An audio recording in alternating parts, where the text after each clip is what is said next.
Bueno, entonces, buenos días. Mi nombre es Tainet Mercado, soy residente de segundo año de pediatría. El día de hoy entonces vamos a conversar acerca pues de un tema muy importante que es sobre el shock séptico y evidentemente pues lo vamos a enfocar también al caso clínico que estuvimos desarrollando en el encuentro pasado. Esta presentación la trabajamos junto con Linda Erazo y asesorada por el doctor Roberto de la Rosa. Los objetivos de la revisión, entonces, son: uno, reconocer de forma oportuna los signos de shock en el paciente pediátrico, tener en cuenta la importancia del reconocimiento temprano. Dos, saber elegir el tratamiento empírico adecuado, qué significan estas palabras realmente, y tener en cuenta la condición del paciente, sabiendo pues que es un paciente crítico. Y tercero, identificar los diagnósticos diferenciales de reconocimiento temprano, sobre todo esos diagnósticos que son cruciales y que pueden en 24 a 72 horas cambiar el curso clínico del paciente. La idea no es escondernos cuando llega un paciente en shock séptico, la idea es abordarlo lo más rápido posible y poder instaurar el tratamiento oportuno. Entonces, empecemos con la definición de shock. Entonces, el shock se va a definir como un estado fisiológico que va a estar caracterizado por una perfusión tisular inadecuada. Esta perfusión va a ser disminuida, ya sea periférica y en gran medida pues va a ser también de órganos vitales. Teniendo en cuenta esto, hay una definición importante y es la definición de hipotensión. En pediatría no se requiere la presencia de hipotensión para que un paciente esté en shock. El shock se puede presentar con una presión arterial sistólica normal, alta o baja. Esto nos lleva entonces a varias situaciones en las que puede ocurrir o puede presentarse el shock. En una de ellas, oxígeno inadecuado, en este caso encontramos el shock hipovolémico, cuando hay una distribución inadecuada del volumen y del flujo sanguíneo, en este sería el shock en varios hospitales de Kenia. La idea de mirar este artículo entonces que se realizó entre octubre de 2013 y febrero de 2016 en 14 hospitales de Kenia, los criterios de exclusión fueron los niños con desnutrición aguda severa, evidentemente que tenían un manejo diferente de líquidos, menores de 30 días de vida, con cirugías previas, con quemaduras y mayores de 5 años. Ellos realizaron una definición de shock, un diagnóstico clínico o que estuviera asociado con signos de hipoperfusión a alguna patología que produjera deshidratación, por ejemplo, como la diarrea, o alguna patología infecciosa.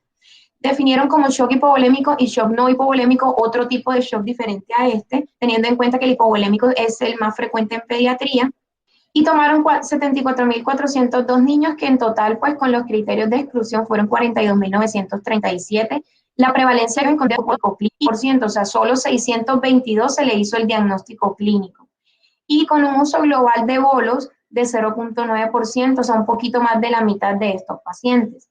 El 41% de los niños con shock clínicamente diagnosticados no recibió un bolo de líquidos en este estudio. Encontraron que el shock hipovolémico secundario a deshidratación se encontraba en el 94% de los niños secundarios a diarrea y que tenía una letalidad del 34%, con una mortalidad general para todos los niños ingresados del 5%. Esto teniendo en cuenta que del 7.9% que tenían diarrea con deshidratación fue aproximadamente la mortalidad, y que el diagnóstico de shock hipovolémico estuvo acompañado en su mayoría de otras patologías infecciosas como neumonía o malaria. ¿Qué concluyeron ellos entonces? Ellos concluyeron que el diagnóstico de shock es poco frecuente al ingreso y que el uso de bolos de líquidos es raro en estos pacientes, que se prescriben principalmente solamente para esos pacientes que puedan tener shock hipovolémico secundario a alguna patología que cause deshidratación. Pero en realidad sí será poco frecuente, teniendo en cuenta que no hubo un reconocimiento temprano inicialmente, o que solamente, digamos que 600 pacientes de los 42.000 fueron identificados tempranamente con ese shock. Entonces, teniendo en cuenta esto, es importante que nosotros sepamos cuáles son los tipos de shock en pediatría. Entonces, inicialmente tenemos el shock hipovolémico, que es el que va a producirse por una disminución del volumen sanguíneo, como ya dijimos, y que puede estar dado, por ejemplo, por una gastroenteritis o por un paciente que inicialmente necesitaba hidratación y no se le dio la hidratación adecuada. Está el shock cardiogénico, que son los pacientes que puedan tener cardiopatías o arritmias que pueda desencadenar por ejemplo, algún tipo de mala contractilidad cardíaca. Está el shock distributivo, que en este caso entraría el shock séptico, el shock anafiláctico y una lesión medular, y el shock obstructivo, que está dado por patologías que, valga la redundancia, obstruyen el flujo sanguíneo que sale del corazón, como un neumotórax a tensión, o también entran los pacientes con cardiopatías que son ductus dependientes.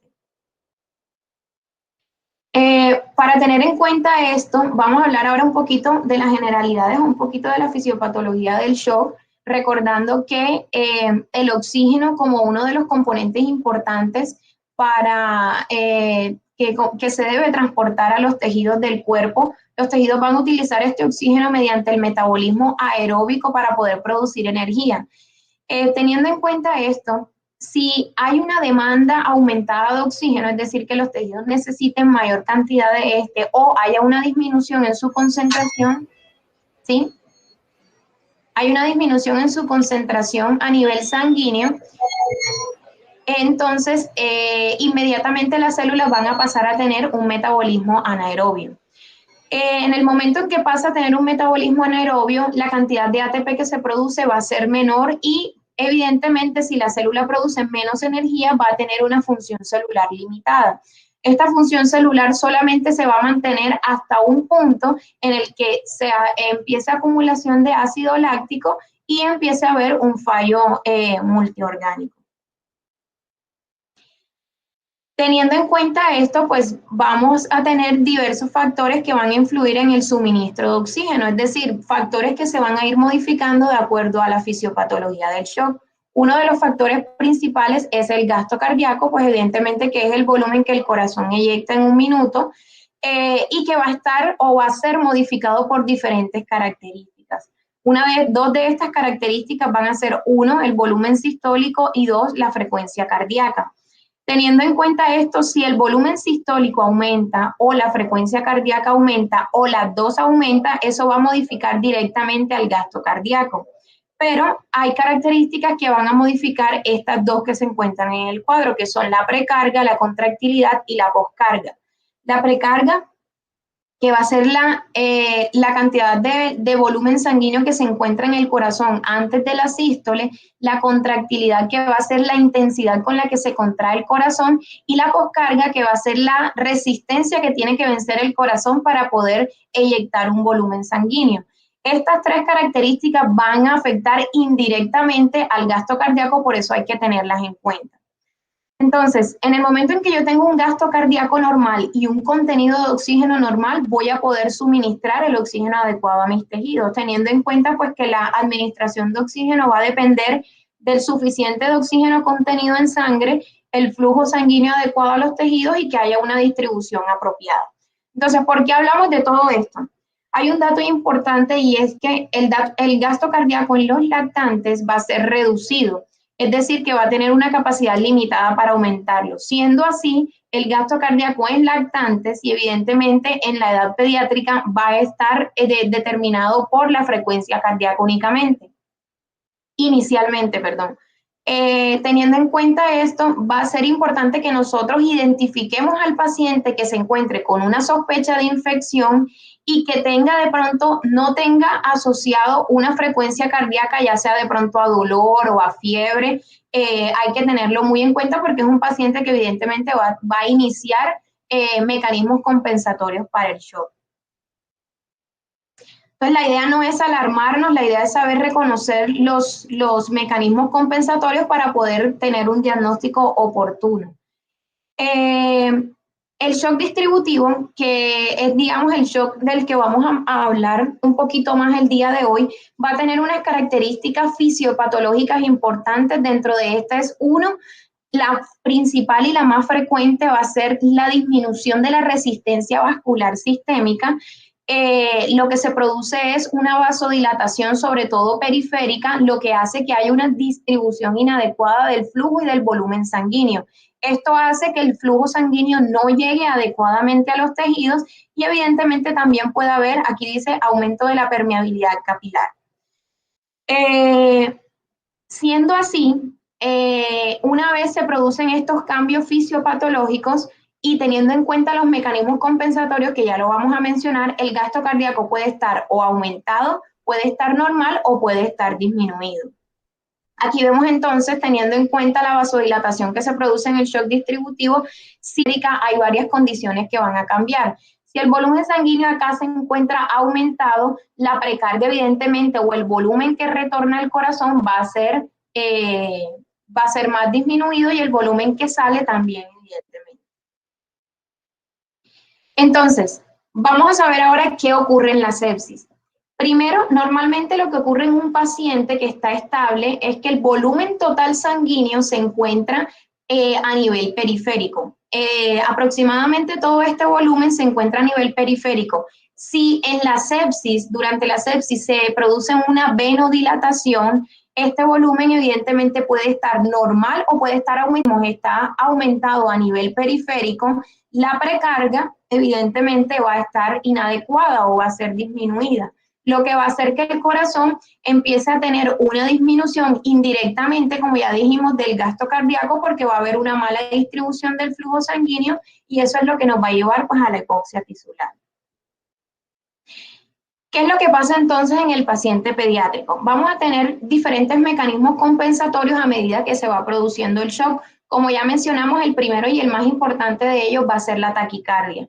El paciente pediátrico va a tratar de aumentar el volumen, el gasto cardíaco a través del aumento de la frecuencia cardíaca, teniendo en cuenta que su volumen sistólico es reducido.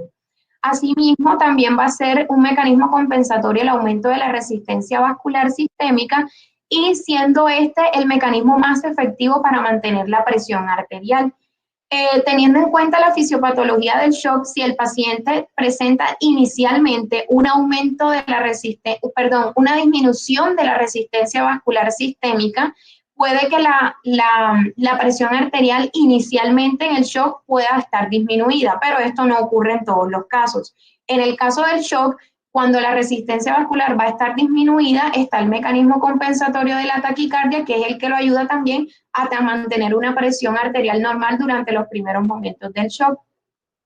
También encontramos otros dos, pero no menos importantes, entonces sería el aumento de la contractilidad y el aumento del tono del músculo liso venoso. Bueno, y ahora entonces hablamos de la presión arterial. La presión arterial se va a mantener si se aumenta la resistencia vascular sistémica, como ya dijimos, como un mecanismo compensatorio efectivo, pero que puede estar normal o incluso puede estar la presión arterial sistólica elevada. En la sepsis ocurre algo muy particular y es que como hay frecuentemente una venodilatación, la presión arterial diastólica puede disminuir y eso generalmente lo que ocurre es que la presión diferencial va a ser mucho más amplia. Eso va a ser, digamos, que un dato importante para el paciente que se encuentra con datos de hipoperfusión. Esto como importante para recordar que el shock se puede presentar con presión arterial, ya sea normal, alta o baja. Vamos a encontrar entonces repercusiones clínicas que van a ser importantes. Vamos a tener signos de perfusión tisular en el paciente y que estos signos de perfusión tisular van a ser claves para poder identificar clínicamente si el paciente se encuentra en shock. Entonces, inicialmente se produce una redistribución del flujo sanguíneo, es decir, va a disminuir el flujo sanguíneo hacia la piel, hacia los riñones y hacia el mesenterio, lo que va a causar unas manifestaciones clínicas. Cuando el paciente se encuentra con datos de hipoperfusión tisular, hay un dato importante que nos mencionan y es que la medición de la presión arterial por medio de esfingomanómetro no es tan fiable. Entonces, por eso es importante utilizar estos signos para saber si el paciente se encuentra en shock. Puede que nosotros tengamos un paciente hipoperfundido y que podamos tener por medición de un esfingomanómetro una presión arterial tal vez normal, que no sea la verdadera. Bueno, entonces teniendo en cuenta ya todas estas manifestaciones y todos los mecanismos compensatorios, ¿cuáles van a ser los signos que vamos a encontrar? De acuerdo al mecanismo compensatorio, vamos a encontrar entonces los signos en el paciente. Si hay una mayor frecuencia cardíaca y una resistencia vascular sistémica aumentada, el paciente va a estar taquicárdico, va a tener la piel fría, pálida y sudorosa y va a tener los pulsos débiles. Si el paciente tiene aumento de la resistencia vascular esplácnica y renal, va a tener oliguria, e incluso puede llegar hasta una lesión renal aguda, puede tener vómitos o ileo y si ya llega a avanzar con autorregulación cerebral, pues va a tener un estado mental alterado.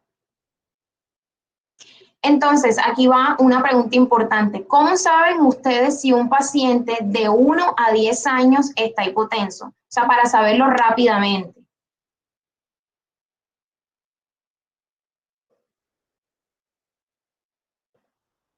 Hola. Escoge. Escoja usted, doctor. Vamos a ver. Está ahí la formulita, está ahí, 70 más edad por 2. Ok, nuestro paciente tenía 9 años. ¿Cuánto sería entonces? 88. 88, listo. ¿Eso Sí, sería de presión arterial media o presión arterial sistólica? sistólica. Exacto, entonces nuestro paciente tenía que tener por lo menos presión arterial sistólica mayor de 88 milímetros de mercurio, ¿cierto? Y nuestro paciente tenía una presión arterial sistólica de 75, o sea, evidentemente el paciente entró hipotenso. En este momento de pronto no es importante tener, digamos que, la tabla de percentiles de presión arterial a la mano, ¿sí? Sino que tener, digamos, un método adecuado y que sea rápido para los pacientes que, pues, de acuerdo a la edad, para poder obtener una presión arterial que nos oriente al diagnóstico. Esto siempre es con presión arterial sistólica, no con presión arterial. Bueno, teniendo en cuenta esto, entonces va a haber un proceso de aceleración si el paciente no se interrumpe o no se le instaura el manejo adecuado oportunamente. Va a haber una progresión del shock que va a ser impredecible, que puede ser incluso en horas o minutos, y que entonces podremos clasificarlo en dos tipos, que va a ser el shock compensado, que si no se trata adecuadamente, posiblemente en horas va a pasar un shock hipotenso y en minutos a una parada cardíaca. Bueno, para hablar un poquito entonces de lo que es la saturación venosa central y su importancia, y lo que lo mencionamos la vez pasada, corresponde entonces este estudio en el cual se evaluó si el tiempo de llenado capilar era predictor de una saturación venosa central de oxígeno disminuida. Pues la saturación venosa central de oxígeno normalmente en la porción arterial, por así decirlo, va a haber una concentración de oxígeno mucho mayor que la que tienen los tejidos. Es decir, que al momento de ellos extraer el oxígeno, la saturación venosa central va a tener un porcentaje de aproximadamente 70%. Este 70%, cuando disminuye, va a aumentar la mortalidad significativamente en estos pacientes. Lo que el estudio hizo realmente fue mirar si el llenado capilar se correlacionaba con esta saturación venosa, teniendo en cuenta que cuando los tejidos aumentan la demanda de oxígeno, la saturación venosa comienza a disminuir. Entonces, esto fue un estudio prospectivo realizado en la Unidad de Cuidados Intensivos Pediátricas del Hospital Guillermo Grant, donde se admitieron pacientes de 1 a 15 años, un periodo de estudio de 12 meses que incluyeron 48 niños, se incluyeron pacientes con cardiopatías congénitas, cianosantes, anemia y fiebre. Se observó una relación inversa entre el llenado capilar y la saturación de oxígeno venosa y que había una excelente capacidad del tiempo de llenado capilar mayor de 2 segundos para predecir una saturación de oxígeno venosa menor del 70% en niños críticamente enfermos. ¿Para qué nos sirve esto? Evidentemente, si tenemos en una unidad de cuidados intensivos donde de pronto no hay la disponibilidad de un catéter venoso central para la medición de una saturación venosa de oxígeno, pues el llenado capilar va a ser, digamos que, una herramienta importante. Aquí vemos, por ejemplo, entonces que en los pacientes que tuvieron el llenado capilar mayor de 2 segundos tenían una sensibilidad, esta prueba una sensibilidad de 86% y del 91% para identificar a los pacientes. Y que por debajo de eso, es decir, aquellos que tenían un llenado capilar más prolongado, iba a disminuir la captación de estos pacientes. Aquí vamos a ver entonces un ejemplo de llenado capilar lento, que es uno de los signos importantes y que debemos tener en cuenta, pero también es importante que tengamos en cuenta los pacientes que tienen llenado capilar muy rápido. Esos pacientes también pueden tener un estado de shock. Me dicen si ven el video.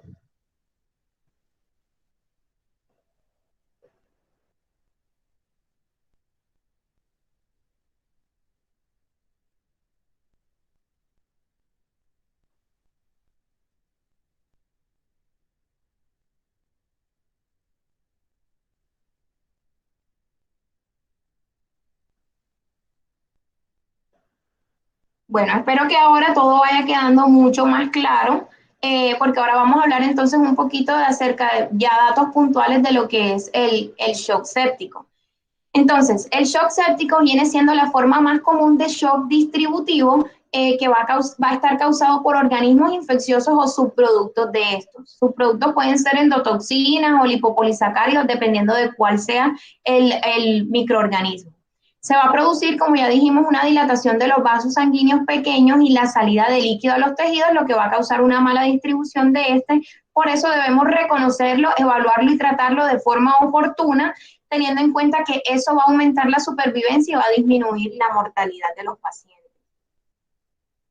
Se creó, por tanto, una estrategia que es la campaña Surviving Sepsis, que tiene como objetivo desarrollar recomendaciones basadas en la evidencia para los médicos que atienden niños entendidos como bebés, niños en edad escolar y adolescentes con shock séptico y otras disfunciones orgánicas asociadas a sepsis. ¿Qué hicieron ellos? Ellos hicieron un consenso. En este consenso se aplicaron, digamos, como 6 apartados diferentes que fueron: 1, el reconocimiento y manejo de la infección; 2, hemodinámica y reanimación; 3, ventilación; 4, terapias endocrinas y metabólicas; 5, las terapias complementarias; y 6, las prioridades de investigación en sepsis pediátrica.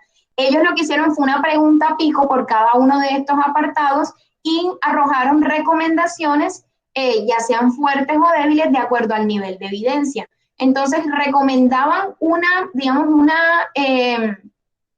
tratamiento o una conducta cuando tenían una evidencia que aportaba significativamente al estudio, y sugerían el tratamiento cuando la evidencia cuando era una evidencia muy débil.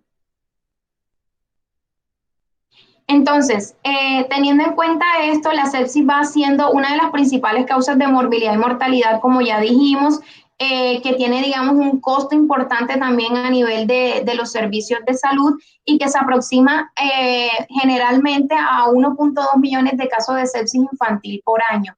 Ellos trataron de evaluar también la sepsis neonatal, aunque el manejo como tal no lo detallan en cada uno de sus apartados, pero sí lo incluyeron dentro de sus datos epidemiológicos.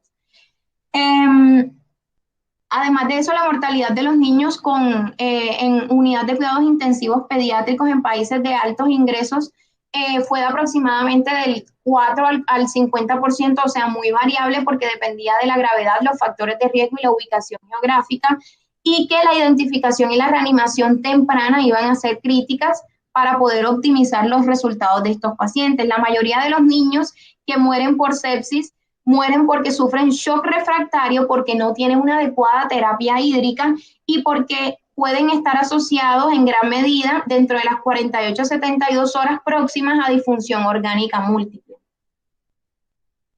La guía entonces nos define qué es sepsis y qué es shock séptico. Sepsis lo define como una disfunción orgánica potencialmente mortal causada por una respuesta desregulada del huésped a la infección. Van a haber unos cambios endoteliales, que es lo que va a generar todos los cambios de la venodilatación y el aumento de la permeabilidad capilar. Y el shock séptico lo define como el subconjunto de sepsis con disfunción circulatoria y celular metabólica asociado con un mayor riesgo de mortalidad. Entonces, la guía de Surviving de hace 4 años, del 2016, nos mencionaba 3 conceptos. Dentro de esto, el concepto de sepsis severa, que ya desaparece y solamente queda el concepto de sepsis y de shock séptico. La sepsis definida como una sospecha de infección más 2 o más de los criterios de respuesta inflamatoria sistémica, y el shock séptico definido como un paciente que tiene una disfunción cardiovascular y evidentemente necesita, además del manejo con líquidos, necesita un manejo vasoactivo. El concepto de sepsis severa sale de esta definición teniendo en cuenta que estos pacientes que antes tenían sepsis severa manejaban una disfunción orgánica, ya sea de sistema renal, respiratorio o neurológico, que evidentemente entrarían en el paciente con shock séptico. ¿Por qué? Porque ya estos pacientes con shock séptico, cuando tienen una disfunción orgánica es porque ya tienen unos signos de hipoperfusión muy marcados. Bueno, antes entonces de hablar un poquito de los pilares del tratamiento, vamos a mencionar un biomarcador importante que es el lactato en sangre, que va a ser, digamos que valioso para poder guiar la reanimación hídrica en estos pacientes. Recordemos que el lactato va a ser el subproducto del metabolismo anaeróbico y que indirectamente pues nos va a medir una hipoperfusión tisular. Va a ser inespecífico porque no solamente se puede aumentar en situaciones de hipoperfusión, sino que también puede estar aumentado en otro tipo de situaciones y que puede obtenerse rápidamente.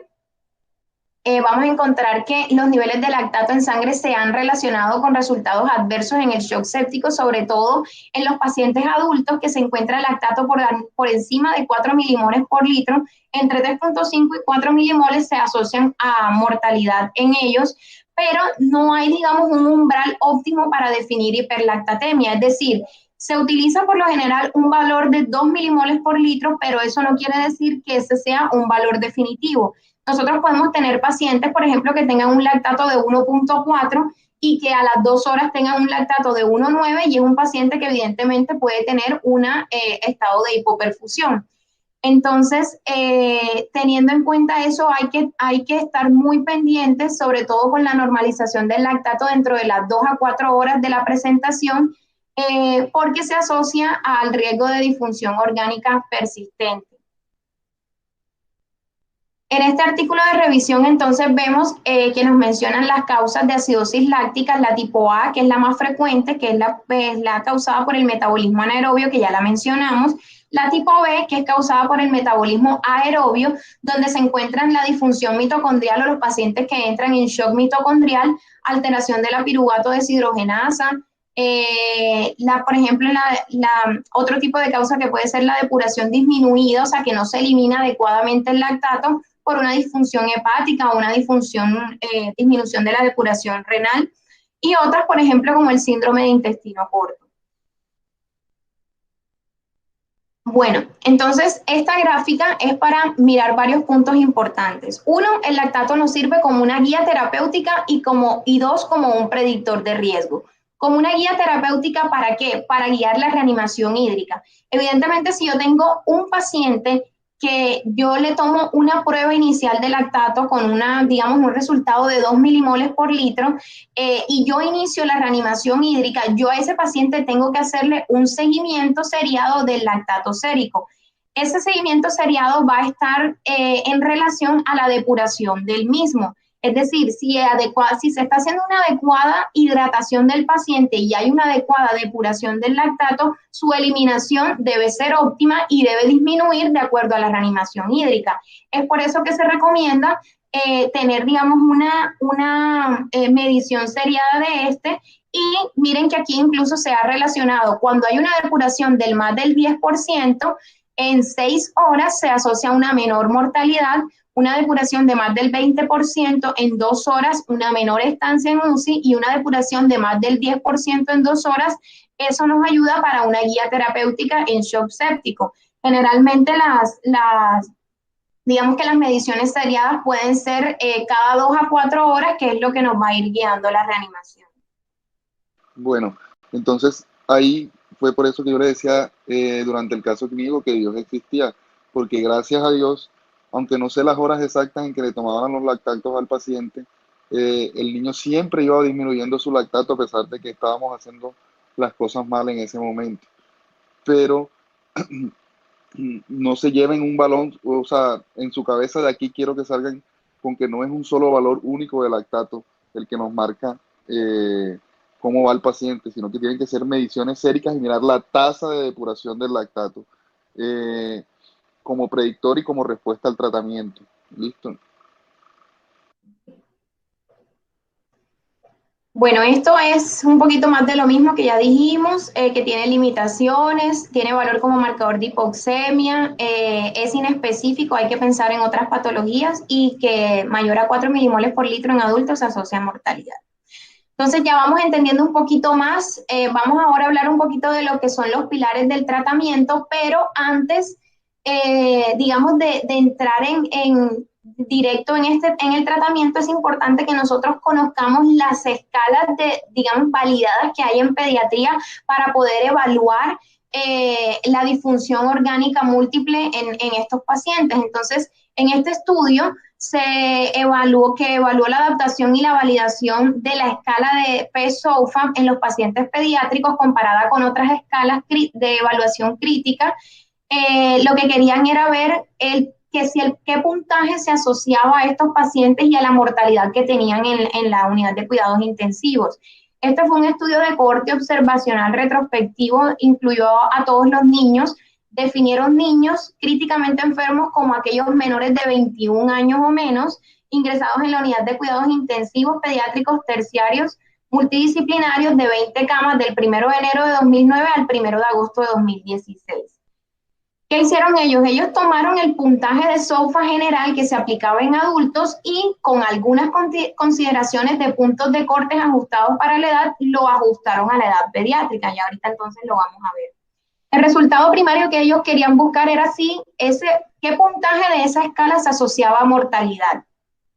Entonces lo que hicieron fue comparar las puntuaciones diarias de SOFA. Ellos vieron los pacientes por 28 días. Entonces en esos 28 días, todos los días le hacían las escalas a los pacientes. Le hacían el PES-SOFA y las otras 3 escalas, que de hecho dentro de esa está la sepsis 3, y las otras 3 escalas en los pacientes.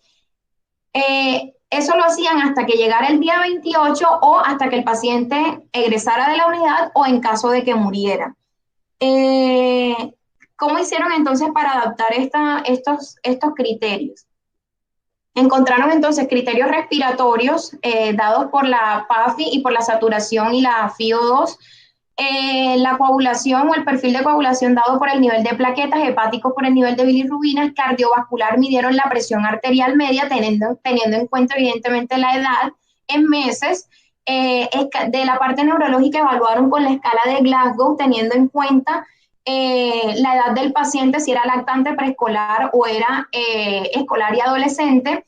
Y a nivel renal se cuantificó el nivel de creatinina y especificaron un grupo especial que fueron los menores de 12 meses y específicamente el menor de 1 mes con una fisiología renal diferente. Entonces, por eso vemos varios valores aquí también de creatinina.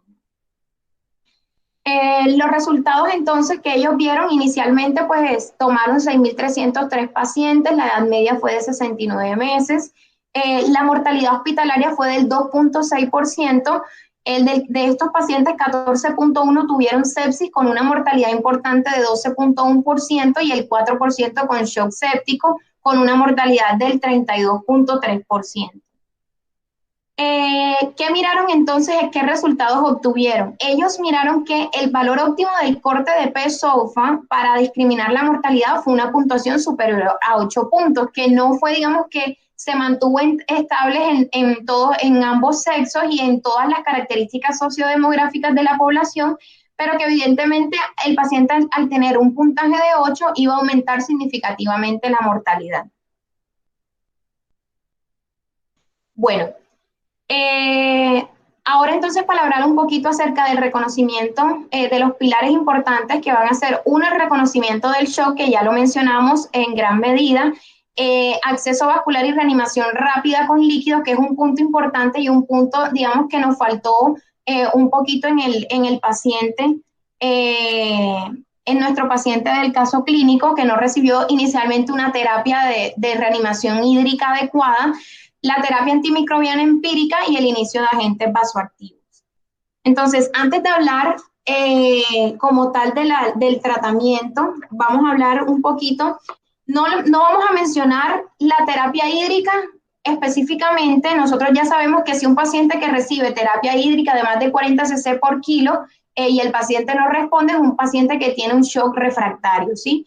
Este paciente pues evidentemente va a tener una disfunción cardiovascular y que va a necesitar un manejo con vasoactivos. Eso ya lo habíamos mencionado. Pero ahora vamos a mencionar una parte importante y es que con el advenimiento del glucocáliz y el descubrimiento de este, se hicieron pues muchas recomendaciones y modificaciones a la terapia hídrica, teniendo en cuenta que pues la administración de los bolos o las cargas en menos de media hora va a lesionar de forma importante el glucocáliz. Es decir, ¿cuál es la recomendación que ellos nos hacen? Si yo tengo un paciente que no está hipotenso, pero que está en shock, la recomendación es hidrátelo lo más que pueda, pero que no se administren bolos o cargas en menos de media hora porque se lesiona el glicocáliz, teniendo en cuenta que las características que hay a nivel endotelial van a hacer que, aparte de la respuesta inflamatoria que se está generando por la sepsis,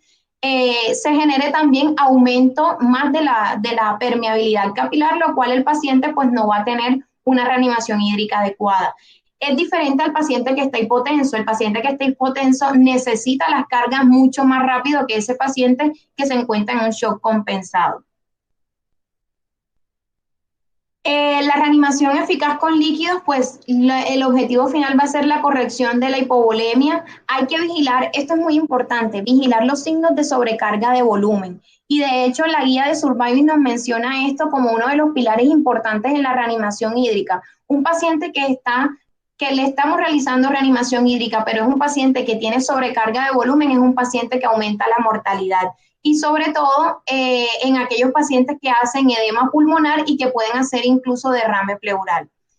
¿Qué hay que hacer con la terapia hídrica cuando hay o no hay hipotensión? Ya lo dijimos, si no hay hipotensión, una terapia hídrica no muy rápida, no en menos de 30 minutos, y lo otro, pues, si ya se encuentra hipotenso, realizar las cargas o los bolos. Con respecto a la terapia antibiótica, entonces, en los niños con shock séptico, la guía recomienda comenzar la terapia antimicrobiana tan pronto como sea posible. Esto, digamos, es dentro de la primera hora del reconocimiento. En nuestro paciente, si no estoy mal, la terapia se le inició a las 2 horas del reconocimiento realmente del estado del paciente. Entonces, ellos nos hacen una recomendación importante y es que en el paciente que tiene shock séptico se debe iniciar el tratamiento dentro de la primera hora de reconocimiento, pero el paciente que tiene sepsis se puede iniciar incluso hasta 3 horas después del reconocimiento. Entonces, por eso es importante saber en qué estado se encuentra el paciente. La idea no es con esta terapia antibiótica darle, darle el tratamiento a todo lo que se nos ocurra, sino tener en cuenta el sitio de infección que presenta el paciente y asimismo pues vamos a cubrir todos los agentes causales.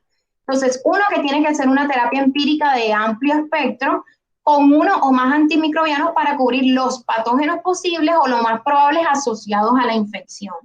Y 2, que inmediatamente se tengan las sensibilidades o estén disponibles, se debe reducir la cobertura empírica. Esto lo mencionan como un punto de buena práctica en la guía de Survival. Para hablar entonces de la antibiótico-terapia y para hablar un poquito de los antibióticos que se le colocaron al paciente, entonces hay que saber qué es una terapia empírica adecuada y qué es una terapia de amplio espectro en el paciente crítico, ¿sí? Teniendo en cuenta el estado y la fisiopatología del paciente. Entonces, no solo se requiere la elección del antibiótico adecuado en el germen, sino que también es necesario que la dosis elegida sea la correcta. Esta dosis debe alcanzar una concentración adecuada en el sitio de acción. Y en los pacientes críticos que tienen características mucho más especiales, cuando ya hablamos en caso de la parte vascular, que van a tener una permeabilidad capilar aumentada, evidentemente estos pacientes es necesario que se administren dosis superiores inicialmente, por lo menos las primeras 48 horas, si se les compara pues con otros pacientes que no están en shock. Ellos tienen cambios fisiopatológicos que ya dijimos y que van a tener cambios en los parámetros tanto farmacocinéticos como farmacodinámicos. Entonces, uno de los parámetros importantes va a ser el volumen de distribución. El volumen de distribución en un paciente normal, ¿cuándo va a aumentar? Si hay una reanimación hídrica vigorosa, aumenta el volumen de distribución. Si en caso de que haya terceros espacios o la permeabilidad capilar esté alterada o haya una alteración en la albúmina, va a cambiar el volumen de distribución. Esto hace que en los pacientes críticos que no reciban la terapia hídrica adecuada, digamos que la concentración del antibiótico, dependiendo si es hidrofílico o es lipofílico, va a cambiar significativamente. Entonces, miren lo que pasa en el paciente que no tiene sepsis, un paciente en el que el volumen de distribución y la concentración del fármaco a nivel sanguíneo va a ser mucho más, va a ser mayor, y miren lo que pasa en el paciente con sepsis. El paciente con sepsis tiene un daño endotelial, tiene aumento de la permeabilidad vascular y el volumen de distribución y la concentración del fármaco va a estar más disminuido. Es por eso que en algunos fármacos vamos a necesitar dosis de carga, aumento del intervalo de dosis o incluso vamos a necesitar que se realicen infusiones continuas con los medicamentos. Entonces miremos aquí rápidamente los medicamentos que son hidrofílicos, que van a ser en su gran mayoría los aminoglucósidos, betalactámicos y glucopéptidos teniendo en cuenta la vancomicina, y los lipofílicos que van a ser las fluoroquinolonas, la lincosamidas como la clindamicina que lo utilizamos en nuestro paciente, los macrólidos, metronidazol, tetraciclinas y el linezolid. En los medicamentos que son hidrofílicos van a tener entonces un volumen de distribución bajo, migran con mayor facilidad a tercer espacio y son eliminados por vía renal. Entonces, si no tengo estas condiciones, es decir, que tengo una buena terapia hídrica o el paciente incluso no tenga un buen, digamos, buen filtrado glomerular, vamos a necesitar que estos pacientes necesiten aumentar las dosis de carga en el caso de un volumen de distribución bajo y evidentemente si el paciente tiene una lesión renal hay que disminuir las dosis de mantenimiento o incluso se pueden aumentar si el paciente lo requiere porque si de pronto tiene mayor facilidad de escape a un tercer espacio. Es diferente a los agentes lipofílicos o antibióticos lipofílicos que van a tener un gran volumen de distribución, una buena penetración intracelular y que van a tener eliminación por el metabolismo hepático. No necesitan dosis de carga y evidentemente no necesitan ajustar el manejo de las dosis. Bueno, y ya entrando entonces en lo que son los agentes vasoactivos, cuando hablamos de un paciente que entra en shock séptico, entra en una disfunción cardiovascular. Estos pacientes necesitan iniciar los agentes vasoactivos para, se deben administrar por vía periférica en caso de no tener una vía central y se deben diluir en caso de que sean por vía periférica, pero no se debe retardar su administración. Aquí encontramos diferentes agentes vasoactivos. Dentro de esto encontramos la dopamina, la dobutamina, epinefrina, levosimendan, milrinone. Ojo que no se debe iniciar en el paciente inicialmente pues que está hipotenso, norepinefrina y la vasopresina, cada uno con unas características importantes. Teniendo en cuenta la guía de Surviving Sepsis, ellos nos recomiendan el uso de la epinefrina siempre en estos pacientes y en caso tal no se tenga disponibilidad el uso de la norepinefrina.